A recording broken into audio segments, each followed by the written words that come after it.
एकदा तुम्हा सर्वांना सलाम. आणि प्रभू येशू ख्रिस्त लवकर येत आहे. आणि आजचं जे काही घटना घडलेली आहे ती घटना अशी आहे की प्रभू येशू ख्रिस्त मेला आणि त्याला देवाच्या लोकांना त्या वधस्तंभावरती ठेवलं. आणि देवाच्या लोकांना 3 दिवस झाले आणि 3 दिवसाच्या नंतर तो उठलेला असा आहे. आणि मग आज पहाटेच्या वेळेला मरिया, मगदलिया, मार्था या सगळ्या जातात आणि त्यांना असं वाटतं की ते प्रेत आम्ही घ्यावं.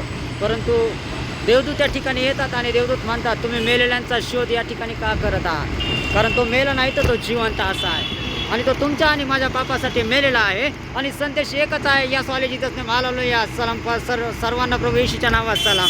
आणि मग प्रभू येशू ख्रिस्त उठलेला आहे आणि त्याचं एकच आहे तर तुमचं आणि माझं तारण व्हावं. आमेन. तुम्हाला आणि मला सार्वकालिक जीवनात त्याने घेऊन जावं. या सर्वांसाठी एकच घडलेला असा आहे. आणि मग तो मरणावरती विजय झालेला ख्रिस्त असा आहे आणि तो देवबापाने तुमच्यावरती प्रेम केलेला आहे. आणि लाजर मेला आणि मरणाच्या नंतर 4 दिवसांनी या सॉलेजीत असते आणि प्रभू म्हटला लाजरा बाहेर आहे आणि तो बाहेर आलेला आहे. त्याचप्रमाणे आजही तो आम्हा प्रत्येकाला बोलवत आहे. आमच्या जीवनात तो येऊ इच्छित आहे. तर जसं मरणातून प्रभू उठला तसं तुम्ही आता झोपेतून जागे व्हा, कारण प्रभू येशू ख्रिस्त लवकर येत आहे. देवबाप करो या वाचनाच्याद्वारे देवबाप तुम्हाला सार्वकालिक जीवनात घेऊन जावं. आमेन.